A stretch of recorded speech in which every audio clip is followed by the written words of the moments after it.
we know that the highest rate of transmission in Nagaland is through this sexual intercourse. That is the age between 15 to 24, I think. Yeah. So 89% through sexual intercourse. And when we look at it, that rate, it is especially, I can say that it's from class 9, 8, 9 to till college students. So, do this our this NSEC have any plan and strategy to carry out testing in schools and colleges in Nagaland? So much for the question. Yes, when we talk about the sexually active age group, it is just not 15 to 24. Rather, from a medical perspective, we look at the reproductive age group. So it starts from 15. That is when the menstruation starts for women, and that is the time when the male also starts, developing the adolescent characteristic in the body. It goes up to 49 years of age in according to our NSAC's books. But according to the NHM, the sexually active age group or the reproductive age group ranges from 15 to 45 years. That is when a female, for example, will cease to ovulate, right? So that is when menopause starts, and even in a male, the andropause, and so on. So that is like from a scientific perspective. But that is the most productive age when we work maximum to earn a living, to make a career, right? And that is the most physically also, according to the biological clock, most sexually active. That is when everyone makes and raises up a family, right? So like when we deal with patients in the hospitals or clients in the hospitals, and when the counselor takes history, then the source of infection which is stated by the patients is usually the sexual route, which is the most common, and that is how the number has come out, right? Coming to your other point of whether the HIV and AIDS control program is doing any testing camps at the schools and colleges.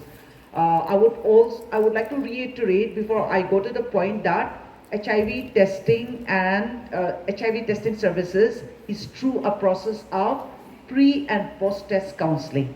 Okay, the counselors are trained to give a pre-test counseling and post-test counseling. It doesn't matter whether the test is positive or negative, but post-test counseling is also mandatory. So the testing is not coerced. Nobody can force anyone, but it is through our own awareness that, well, I'm at risk, so I would like to test. So I give my consent. And that is how the counselor deals with the client, and the client goes through the process of testing. That is one thing. We have a service which is known as the mobile ICTC, Mobile Integrated Counseling and Testing Center. So you must be seeing those red trucks in all the districts. Bolero camper with a red back, so hatchback. So that vehicle is giving all these mobile services at the colleges, even at the schools awareness camps, right? But I believe the testing services are not much conducted at the school level, all right? But at the colleges, the testing services are also being conducted, right? But then again, it has to be coupled with the awareness and so on. So like as we go along, the services are already there. We are aware that HIV testing services are available through health camps or outreach activities conducted by the mobile ICTCs, or otherwise even the general health system, for example, the NHM at the district, NHM at the state, they conduct some kind of health camps all over the state and all over the district. So along with that, the HIV program is always tagged along, right? The HIV program, the counselors and the lab technicians always go along and they do the testing of anyone, okay? Of all the pregnant women, of any client who would like to do the testing, they are given the counseling as well as the testing services. So the services are there. Definitely, it does not happen in all the colleges at one go, because as I'm saying, it has to go through the awareness, sensitization, counseling, then only the testing. Because so many things happens. Supposing if you just randomly blindly do it, I mean we just don't do it that way. Right from the beginning, HIV testing has to be coupled with the counseling. So that is happening. Definitely it needs to be always accelerated. I mean it should happen more often, right? So does that answer your question? Thank you so much. Next. And if a person by mistake or unknowingly touch her undeprecated her period and it goes inside the body, her period, does it spread? Semen, pre-seminal fluid, any vaginal discharge. These are all very, very infectious. And if the woman is having her periods, even her periods, the menstrual blood is also blood. It doesn't matter. That is filled with the virus if the person is not on treatment, right? Because there is a hell of a lot of difference between a person who is on treatment and a person who is not on treatment. The person who is not on treatment may know the status but not on treatment, may not know the status and not on treatment, right? So these are things which we should know.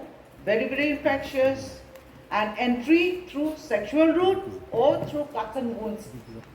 So cuts and wounds are also there, through fresh cuts and wounds that may cause the infection to spread to the normal person. And if during the menstrual period, if there is a sexual exposure with a normal person, the person will get it definitely from the HIV positive person who is not on treatment, okay? And remember, I told you, even if the person is on treatment, if the person is irregular and the viral load is not suppressed, then also there's a high chance that the risk of transmission, the risk of giving the virus increases, even if I'm on treatment, but irregularly irregular. The risk of transmission increases. So blood, seminal fluid, pre-seminal fluid, that is before the semen comes out, there's a slimy or sticky fluid which comes out, right? That is also very highly infectious. Vaginal fluid, any kind of vaginal discharge, all these are very, very infectious. Cases of recent exposure, even if the test results are negative due to early or weak transmission, uncertainty remains regarding the outcome. So, are there any recommended treatment in such circumstances? First of all, there is a process known as a risk assessment, which is done by a counselor. Supposing I'm a client, I'm the patient, right? And I know that I have had an exposure, unprotected sexual exposure, or shared a needle with an infected person, or unknown status if you not share korishi or had sex, right? So I have that risk. All right. So remember the window period which we have discussed, right? So we have to think about the window period. Now, if right after the exposure I rush to the hospital and I do a HIV testing, it comes out negative and I'm very happy. No, it doesn't work that way, right? So with the risk, the person, no doubt, in order to, because the person goes through a lot of mental tension, a lot of mental trauma, undecided, unable to decide what to do, how to go about, where, when, and so on and so forth. So the person can always get in touch with the counselor at the ICTC to get more information. That is one thing. As to when to test, when is the best time to test, what is the meaning of window period, when should I come again. So keeping in mind regarding the window period, after the exposure to the risk, at 3 months, okay, immediately also for satisfying our own fear, and after 3 months repeated again, right? But initially, the first test will definitely immediately, it will always come out negative, almost always come out negative. Manlo is going to be negative only. After 3 months, even if it is negative, again repeat after 3 months, right? And meanwhile, every time the person goes through the testing, remember the person is getting in touch with the counselor to give all the possible feedbacks regarding the possible outcomes. So these are the situations where, you know, the doubt can be cleared. So risky, definitely. I may not be a female sex worker. I may not be an MSM or a gay or a TGO, but I have the risk exposure. And this is the risk that we are talking about for the youth. And nobody can guarantee that you are not going to face that risk. Right? All of us are human beings. All of you are human beings. You have to be aware about that. Alright? So, after the exposure to the risk, 3 months, 6 months, right? And maybe after another 6 months repeated, so that you can be doubly sure that you are negative. Right? So those are important information which you can carry back home. What is your second question?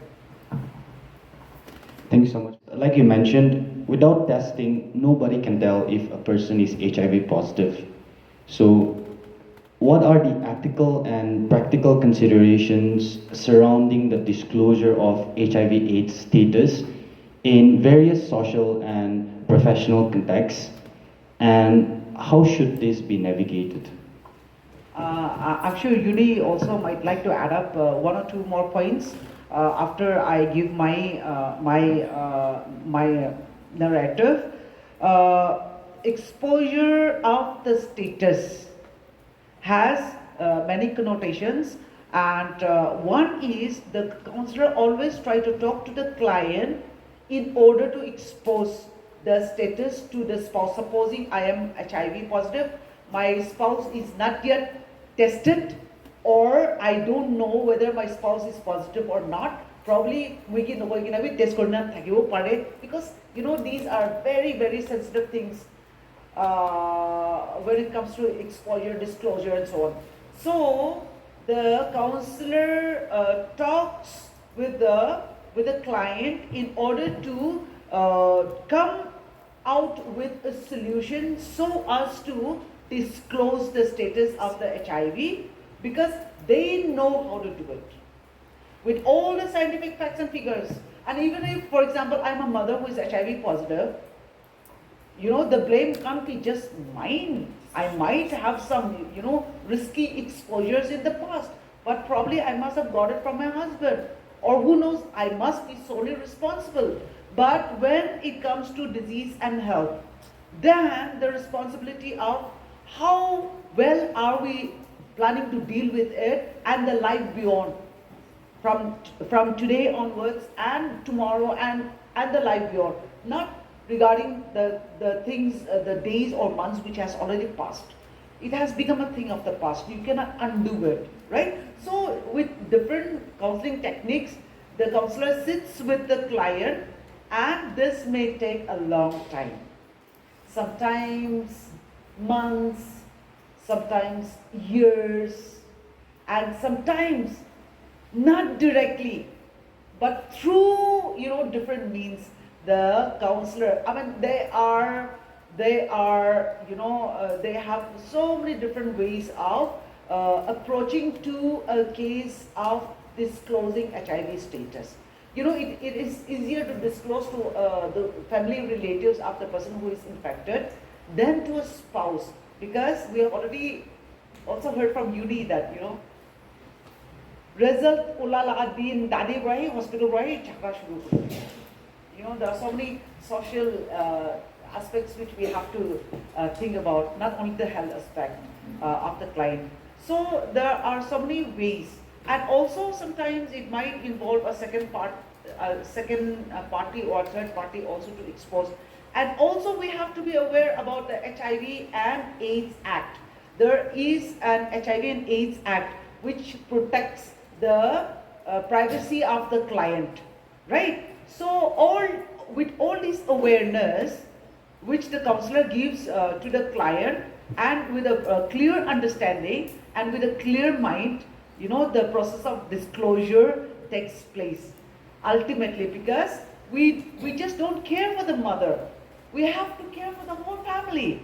The health department cares for the whole family, because if the child is positive, we have to give treatment to the child. If the husband is positive, we have to treat because we don't want anyone to die of HIV. When we know that there is a treatment which is available free of cost and which can prolong life. We may die of cancer, we may die of stroke, we may die of an accident, but nobody should die of HIV. So those are the different ways of approaching to disclosure, which is a very, very difficult subject. Thank you so much. Tadi ekta supplement dibole mon takado mon disclosure la kwadande for husband and wife na, for example wife to detect hoise to counseling diase to husband to kidaba to mohan NC khande ahadande husband to maki logore a company kurna nahe to it inigala situation de maki to detect kuri loise na to mohan taike kohe mo taike bi aigena test kurbe na inia kohe hole bi kumma situation do nika face kure ki maki to detect hoise hole bi husband na jane na kile kole utu din de husband do ana kile kole mohan to test kura damde husband and wife kilo de counseling bi de itu niya la situation de husband do ana to tai na jane to mohan do tai la wife ke kohe next NC checkup inia hadam de apne la husband do loike na hibi aro ta gibi test kore dibi kile gole do maki bra pai maki kla bra hi asna na mota bi asna na na jane do na mohan idu bra mota la confirm korole mate hole bi kumba cases to niga ho jaye lokai jaye maki khan na mota jani chole moge chhari dibo nole bi moge khetai dibo ta hana situation bi alag alag face kore aro mo ami tati confidential maintain korole bishi lagia labi situation bi ase kile gole mohan mola status to manuke disclose kurole do moi apni anke kwa nai kole do for example aji nishna moi apni anke disclose kurase to apni ku na lage na manuke mola kisa to kole ku na lagibo itu kani to moi ku kiba nai hole bat kumba do hoise kole do apni anke disclose kurole mon nai do moi na inigala situation bi thake to inigala de mo ambi tahana kotha bi logole la situation bi ho jay hole be in case tai ki kwasi test kura nai gole mohan kumba cases ase ki mohana niyam bi ho jay mohan kobole lagya la bi situation bi ho jay to iniga la de do mohan upai nai client ki bi koy apni la husband hole apna partner ki kobole na pare gole mohani kobole lagibo kile gole do itu risky ase na itu ani mohani koi dibo koi na mohan tan ki bi tahana इच्छास ना नहीं माता के कोई दिखे ना मानी तो पिछे दे कोई इन्हीं आला सिचुएशन भी हो जाए नॉइले तो मान लोकाई थकी से बोले कि जने ताला एकला के भी नहीं कि ना बच्चा के भी इन्फेक्ट करो प्लस ताला हस्बैंड भी ना थकी से बोले ताकि भी और इन्फेक्ट करो ना थकी वो तो नॉइले भी ताला पार्टनर के ना तो इनकेस वो तो पार्टनर ऐसे बोले तो माकी तो maki nole mota hole bi multiple partners thaki se bole do tai kiman junge infect korna chai rahibo na inigala situation ho jai do ani mon tahange 3-4 times tahange request korbo tahan na pare se bole mane kobole la situation bi ho jai inigala situation de do mon koi de inigala se we Naga people, Nagaland is considered as a Christian state where 99% of people living in Nagaland are Christians. Na? So we believe in our principles. We believe in the strong principles that our Bible has laid. Still then, when we see overall status of India, we are being placed as the second highest having the highest percentage. So the first is again Mizoram, which is again another Christian state that has the highest, and we are Christian state again and number 2. So according to you as a reverend working in this field,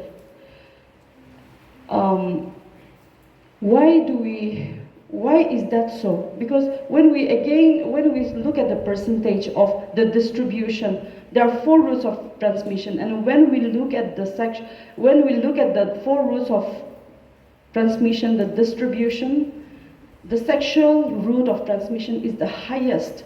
And when it comes to sexuality, under the Bible principles, biblical principles, it's outrightly rejected, it's outrightly prohibited, right? So why do you think, besides those things, why are we being placed at this position? Why do you think, is it because of, are we lacking something in our, I don't know, are we lagging behind somewhere? Or, what do you think, according to your perspective, what do you think is the cause? So that question is to you, sir, and then as they are here as our representatives, so I want to ask that question to you also. We are all Christians, and both of you seated out there are also Christians. So because besides us as the department, we try creating lots of awareness, and I think everyone of here knows, and out there also knows, how HIV is transmitted. But besides that, we are, what is the cause that is hampering, our, I don't know, why as a young people, what do you think, what situation compels people to, fall into that kind of thing? What is lacking behind, and what can we do to overcome those things? Your perspective after our Reverend answers the queries. Thank you so much for the question. Personally, I also have that question in my mind, and there is no data or research done on that. Purely on the observation, I can respond to it, which may not be the only way to look at. Maybe as an NBCC, when HIV/AIDS were around, at least the first case was reported in the year 1994 in Nagaland, as we are told. We have also done, we did our best, and we started a movement, we adopted a movement called True Love Waits, which is a movement, international movement, to encourage the young people to abstain from indulging in sexual activity when you are young. So that's what we started, and that has been going well until today, I would say. So that's one way we are trying our best. And I have been working with the young people for the last about 20 years, until the 3 days back. I've been speaking this to the young people: God's gift of sex. Sex is the most beautiful gift of God. It has to be preserved for marriage. That's what I've been talking to the young people. So when the data shows the Nagas are second, sometimes placed at third, Mizos and Nagas are always competing with each other. We observe that, and we are as ashamed of ourselves as Christians. Our states are placed on a higher prevalence rate. So sometimes I feel, are the people who are tested positive are all church goers? Are they all Christian? When you say 99% Christian, I will have to correct that figure. We are not 99% Christian. There are Hindus, there are Muslims, there are other faiths in Nagaland, so we don't consider 99. So maybe we take ourselves somewhere 90 to 95% Christian. So I know we respect the privacy, we respect the confidentiality of a person, but sometimes I feel the positive tested people are from what background? That's what I also feel sometimes. Are they all Christian? And the second place, knowing the fact that many young people are not into the church now. They're into parties, they're into nightclubs. And I feel that the major chunk of people tested positive could be those exposing themselves into a risk environment. And so, not to defend the church, but sometimes I assume a lot as you ask. And of course, when we say church, we're all Christian, we need to take the responsibility together. Not me representing NBCC office, I take the blame, but we should all come together. And if there are other faiths around here, we should also, check ourselves through our imam, through our pandits, And so we need to take the factor into consideration and see what is happening. But at the same time, we are not giving up. We are doing our best. We are trying to teach our young people that sex is the best gift of God. You need to preserve. And we do not encourage the free distribution of condoms, unmonitored distribution of condoms. So even to that extent, we are, but the data is still showing on a higher side. So it has to be a collective effort to manage this. I do not know whether I have responded according to your expectation, but I'm always also sharing my personal observations. Thank you.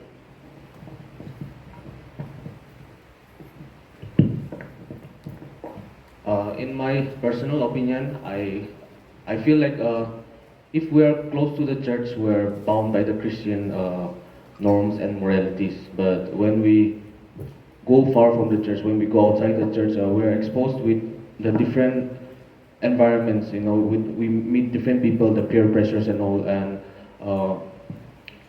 during a last seminar that we had with the NSEX, one of our ma'ams also mentioned that usage of drug is also one of the main contribution towards this HIV. And I feel like right now our youth, especially the youth, what we are exposed to in our current environment, we know the common drug problem that is going on among especially young kids also, and age between 15 to 25 to 30. The drug is very common out here in Nagaland also, and even in Mizoram also.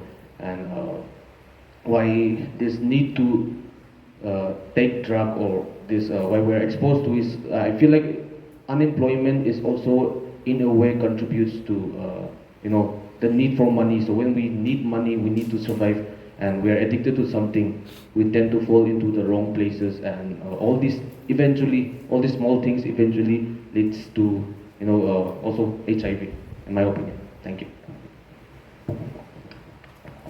Thank you, ma'am, for the question. While our Reverend and our artist has set it up almost everything, but I would like to add some few things as to what could be the reason as why we youngsters are getting ourselves engaged in all these sexual activities.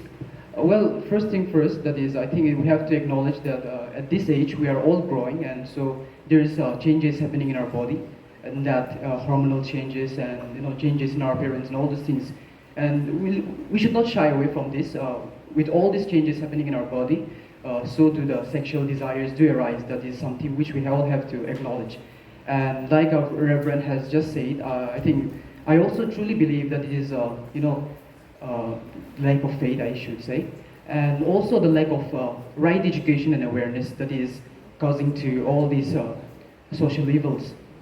I truly believe, of course, this anything concerning us humans is a matter of subjectivity, but I do believe that with right kind of education and awareness, and that truth and education will definitely lead us to build up our faith along with the spirituality and the human behavioral aspects. With that, I think that will influence our value systems, and over time that will totally determine our attitude and character and behavior towards all these things. So that is something which I would really like to add to what our Reverend and our brother artist has just said right here. Thank you. HIV medication, and if there are, how can they be managed?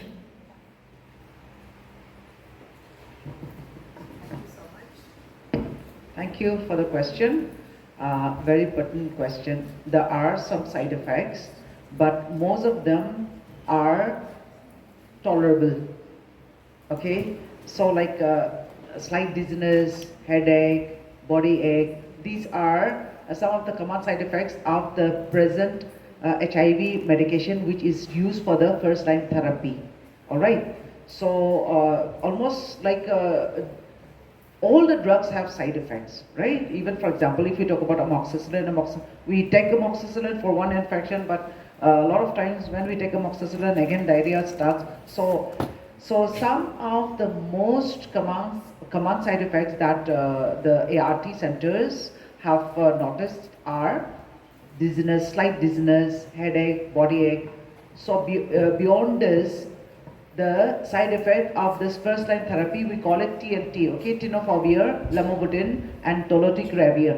So all these 3 antiviral drugs put into one tablet is almost negligible, and that is the reason why we have 14,113 PLHIV, people living with HIV, who are alive and on treatment as of today, right?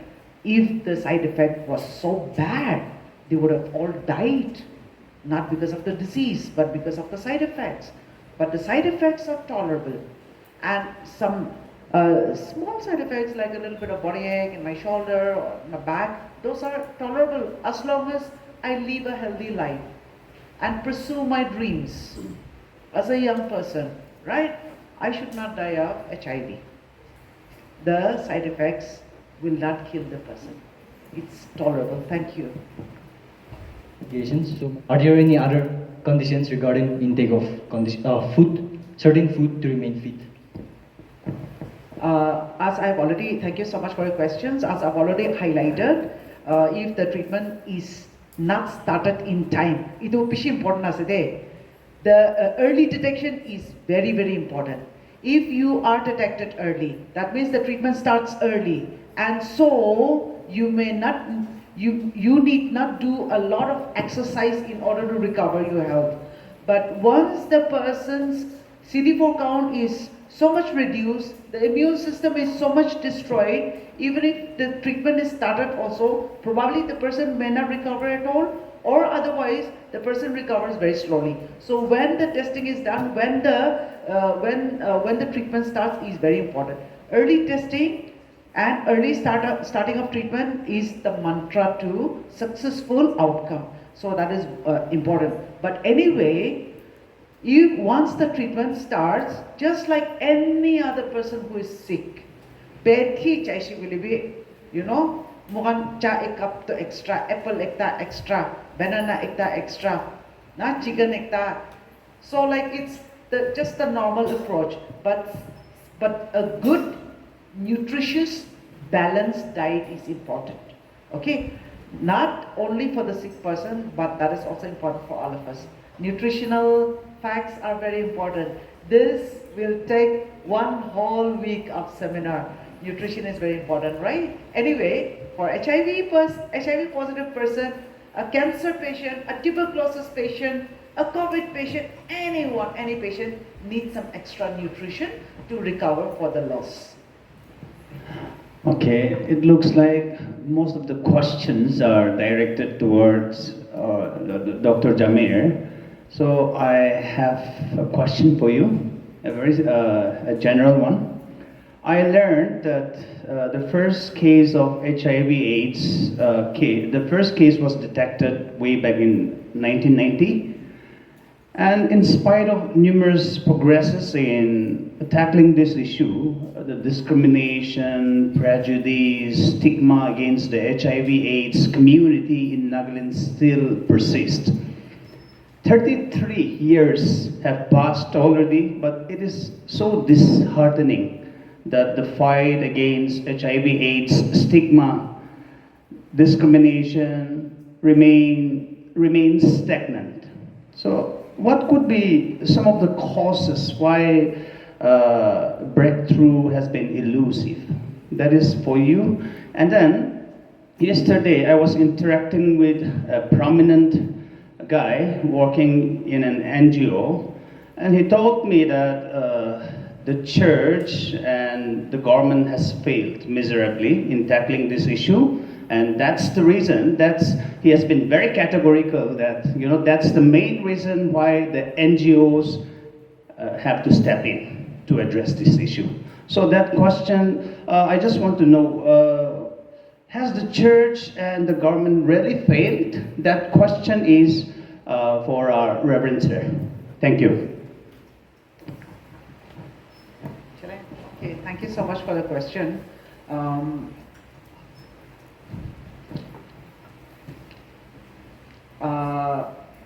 Can you just repeat the question again? I was just thinking of the answer, but again, it just your question for me. Oh yeah. Just in one line. Like the stigma, Yeah, like the discrimination, the prejudice, the stigma against the HIV/AIDS community in Nagaland still persists. Okay. So. So, like, as regards the stigma, I, as a person, I always stand up and say very loudly that let's stop talking about stigma. The more we talk about stigma, the more we make people aware about stigma, right? The more the person who is infected with HIV stigmatize himself or herself. So let's stop talking about stigma, and I think that way, I tell this whenever I sit in the ministry also for some meetings, we keep moving around for meetings. I tell people, even in the ministry, I don't want to talk about stigma. Because the more we talk about stigma, the more we create stigma. This is what I feel, okay? So I cannot blame the department, medical department, absolutely, or I cannot just put the blame on the church. That is not my approach. My approach is awareness and understanding, literacy about the disease. There was a time when I could not sit with an HIV positive people and share everything ourselves, But times have changed. We are living in an evolving world. The medical science have changed. There was a time when the free drugs were not available. There was a time when people have to spend thousands and thousands of rupees in order to get the treatment. But today, we are aware and confident that a treatment which is free of cost is freely available, and not only that, it is effective. We can treat a person effectively, and to the extent that whenever we do the annual viral load of the patient, kiman sal TND ahi ase COVID do? Kiman sal ise TND do? Target not detected. 6-7 times target not detected. We cannot detect the virus. The virus is there. The moment, the day she stops. Even CD4 do normal country mula CD4 bisha high as 1,200 about. Yes. These are examples, right? And so I feel that a stigma, was a thing of the past. We cannot blame the past that there was stigma. Yes, stigma was there in the past because I say, let me just put it my way. There was a lot of stigma in the past because there was no treatment, people were dying, and everyone, put the blame on sex. Because it was because of sex that the person had this HIV, and so the person deserves to die. So that was the stigma, how it had created. But then over the years, I feel that so many things have changed. And today, we should not live in the world of stigma because we have to move on, right? We should not just start playing the blame game also, but we have to move on. We have to focus on positive aspects. And the positive messages and positive aspects are the availability of a very, very effective treatment, right? Know your status. Don't be ashamed. Don't be fearful, because you will not die of HIV because there's a treatment which is available, right? But that doesn't mean just go do whatever you want. No, it's not that. We have to align ourselves with the medical facts, with the awareness, with the sensitization, as well as the church values, which 3 of our speakers have spelled out very clearly. We have to align with the morality, the church values, and then the different aspects, of spiritual aspect, the religious aspect, and so on and so forth. So we cannot live without each other, but we have to align and balance ourselves. And I don't want to talk about stigma. So beyond that, I don't have any, because my understanding is I don't want to talk about stigma, because I should not stigmatize, and the more we talk, the more we create. This is what I feel. I don't know whether Uni agrees on that or not. I will give you an example of hepatitis B and hepatitis C. Okay, hepatitis B and C have the same route of transmission, just like HIV. Okay, we don't get hepatitis from the air. Okay, it gets transmitted through sexual route, through the transplacental route. It gets transmitted through sharing of infected needles. But there's no stigma attached to it. You know, because it was probably, it was a creation. We all created it, right? So there's no stigma. People have hepatitis, but somehow they go to the hospitals, they take treatment, some of them develop liver cancer, some die, some take treatment, you know, life goes on. So, normality, which Kosa has highlighted in his presentation, normality, routinization. And that is how we should be, you know, doing away. We should bury stigma in a box, bury it under the ground. Thank you.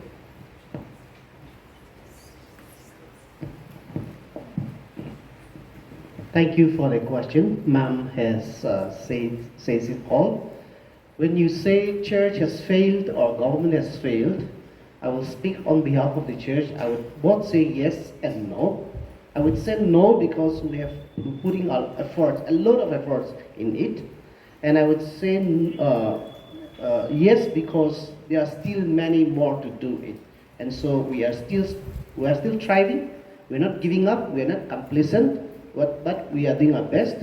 But in a society, there are different people who will have a different understanding. They will always be skeptical of what people are doing.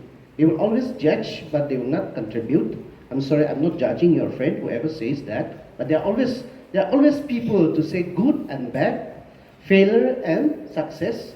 But we need to be consistent. We need to be faithful of what we are doing. And when it comes to AIDS, the church also depends on the government. And we really appreciate what has been doing over the past years. And we don't say as a church to the government that you are failing. We are always praying for them. We are always appreciating. Ma'am said she did not want to talk about,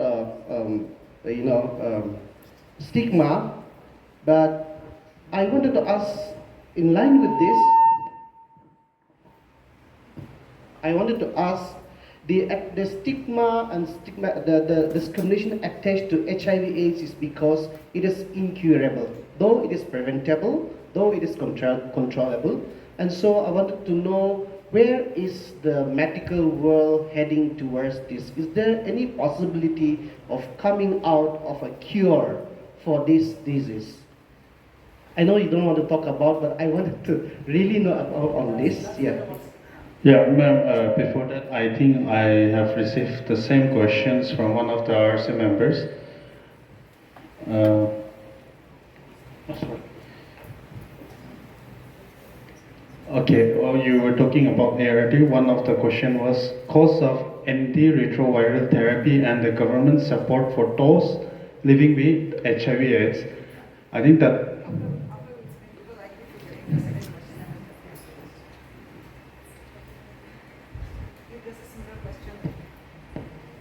yes. What are the latest research and development in HIV treatment and prevention? Thank you for the questions. First of all, coming to our reverend's question regarding the HIV cure. So, like, actually, there's no cure. This is based on literature, scientific literature. There's no cure. That means we have a drug which suppresses and reduces the viral count, but it does not eradicate the virus from the blood. Okay, eradicate means rootlets, tala bacha, tala grandchildren, so pilai dia itu eradication go. So we have this medicine to suppress the multiplication, suppress the number, but then there's no cure to it. That is one thing. Now, when we talk about a cure, there has to be a vaccine also available. But it is very difficult to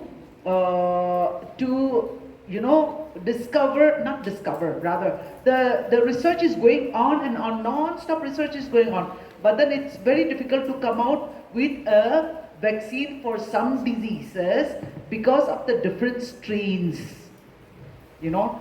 So like HIV also, we have HIV 1, 2 and 3, right? 3 is almost, not available. 2 is also not very common in Nagaland, okay? Most of the patients are having HIV 1. So these are the different types, we call it typology, okay? Different types of HIV strains. So whenever a scientist works in a laboratory, even if they develop a seemingly worthwhile effective vaccine, but it has to be effective against the different strains.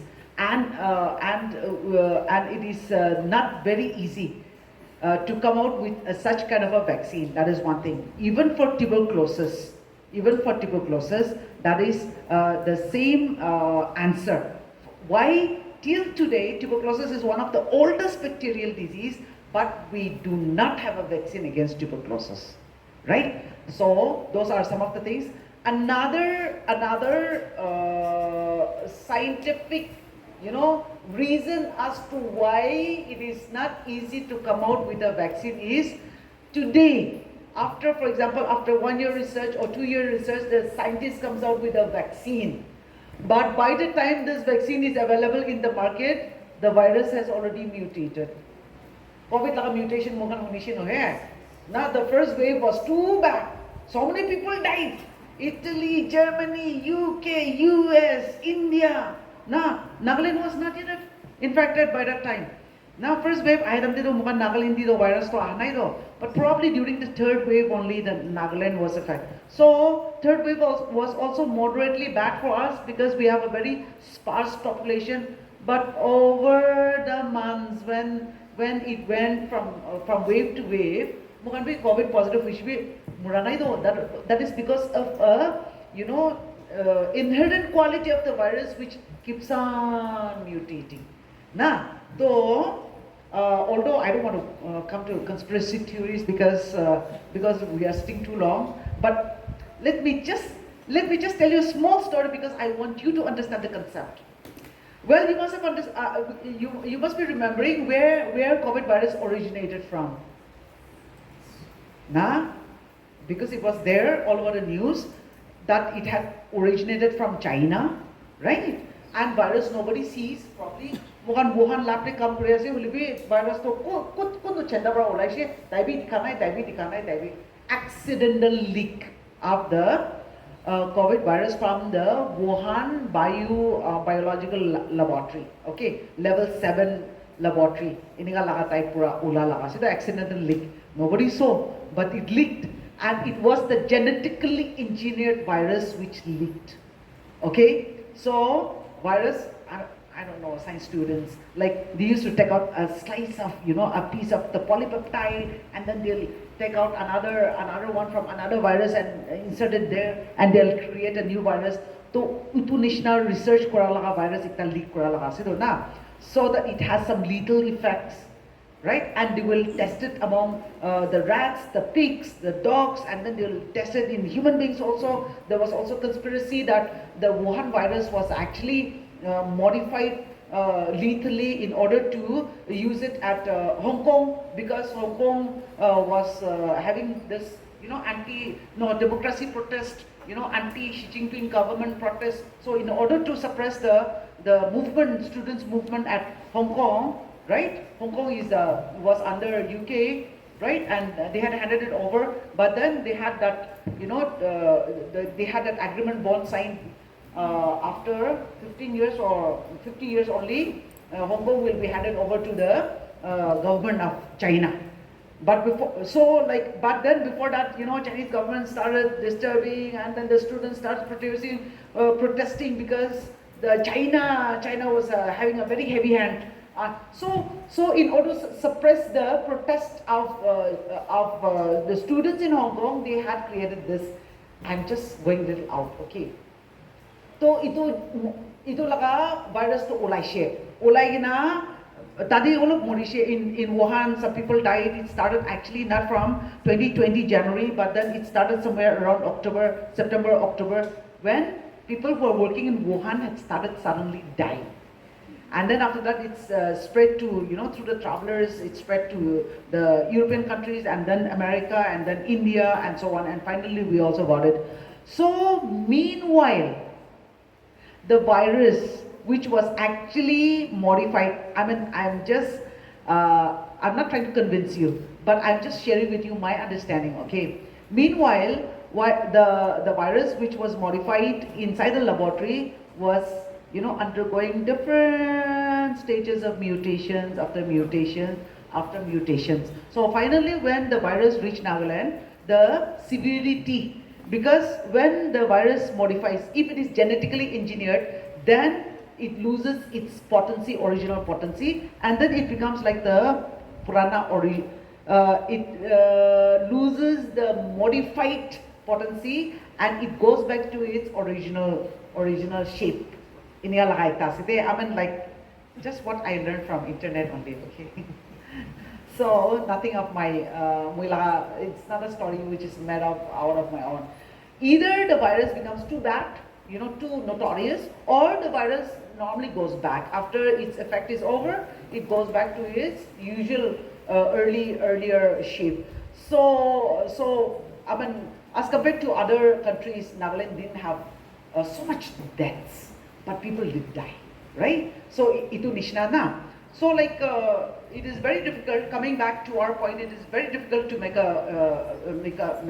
a permanent vaccine, because by the time the research for HIV vaccine is over or tuberculosis bacteria is over, the organism must have already mutated and it is not effective anymore. So these are some of the scientific bottlenecks which prevents an effective vaccine. So as of now, we have to be just satisfied with the treatment which is available, which is free of cost. The cost, if you have to buy it from the market, ranges from 2,500 to 3,000 rupees per month. Kinibo kilido. So my question here is directed to our Reverend. My question is that, as you have mentioned earlier, the NTO, because of the lacks of fund, it has discontinued, right? So, does the NBCC have any organization in place for the NTO? Thank you for the question. The activities had to stop because the support coming from the Nagaland Legislative Forum could not continue. We have to appreciate the legislators. They contributed 1 lakh in a year and they formed LFA, Legislative Forum on AIDS. But they could not continue, and so NDO could not continue with the activity that has been going on. But we do not have any other agencies or things to take care of. But the good thing about that we are looking forward is by next year, we will be having a full-time social concern secretary as a cabinet secretary in the office, and he will be taking care of all these issues. So that's what I can say. Thank you. One more question for you, sir. What training can we offer for church leaders and members to better understand and respond to HIV? So that the government can tell us what best can we do, of course, because we have been doing what the government has been initiating and the NGOs has been initiating in collaboration. We have been doing our best. I do not find any new strategies to do. We have to go back because the leadership are in transition. Young people are coming up into leadership. So what has been doing, we have to revert back, and we should be continuing with the trainings and workshops and seminars that has been going on. So that I would say. Yeah, thank you.